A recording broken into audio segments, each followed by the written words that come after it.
Kearney discovered was that blacks make up 9% of...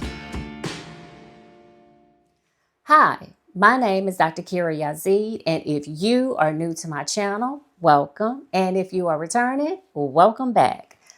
Earlier this week, I had a video that I released that talked about the DEI rollback at Target and also the backlash that Tabitha Brown was receiving from the Black community.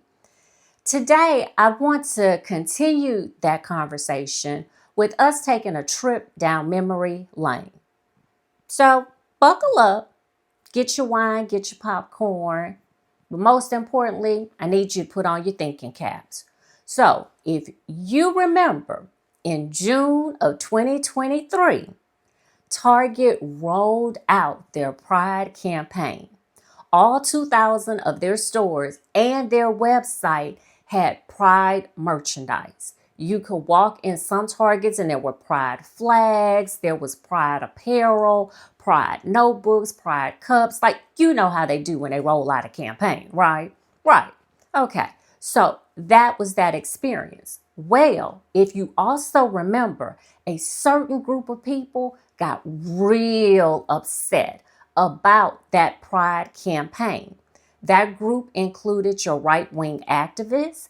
It also included some of your Republican political leaders, and it included your conservative media outlets. Let's just say that by the end of June, Target was rethinking a lot of their decisions. Also, what happened in the month of June, in addition to that group of people attacking Target, there was a big boycott. So there were protesters outside of Target, and those protesters started to harass and threaten Target employees. So when all of this started to take place, Target had to take a step back, and they had to really reevaluate this Pride campaign. Well, the icing on the cake was they took a look at their quarterly sales after they did that Pride campaign. And guess what? Their sales dropped. Their quarterly sales had dropped. And it was the first time that they had dropped in 6 years. Now, I don't know about you, but as a business owner, when we see a significant drop like that, it really causes us to pause and to look at what has taken place and what is impacting our bottom line. I think what we also have to keep in mind is who are target consumers? What is the demographics of their consumers? Well, thanks to an article written by KJ Kearney over on Substack, he kind of did a deep dive. His deep dive was more so into how you can have an impactful boycott and what is needed. One of the things that he stated was that this boycott was not being led with data, that no one was sharing the data. What were the statistics? So he went and found the statistics. What Kearney discovered was that blacks make up 9% of Target consumers. The other 91% of Target consumers are white. So when we are being led to believe that the DEI rollback is about the black suppliers, the black vendors, and black people, we're only a small part of that equation. Now, in regards to the lawsuit, did I mention? I forgot to mention. In June of 2024, Target was like, okay, we're going to do this again, but this time we're going to kind of scale back the Pride campaign, which they kind of pissed off the LGBTQ plus community. But what they did was, instead of rolling it out in all 2,000 of their stores, they rolled it out in half of their stores. So only 1,000 stores across the United States participated in the Pride campaign, and it was also still on their website. So you could get Pride merchandise and apparel from their website. Okay. Well, then one of their shareholders by the name of, let me check my notes, Brian Craig, came along with the lawsuit. And so if you're not sure who a shareholder is, that's somebody who has stock in the company. Did you know that when you have stock in a company, you have a voice? Well, Brian Craig decided to exercise his voice. Now, this is where I really need you to, you know, keep up, as the old people would say. So Brian Craig comes along and he is being represented by a law firm where a Stephen Miller is employed. Stephen Miller is a Trump loyalist. Again, this is taking place in 2024, okay? So Brian Craig comes along and as a shareholder, he sues Target. His lawsuit is based on their DEI initiative and their employee resource group initiatives. Okay.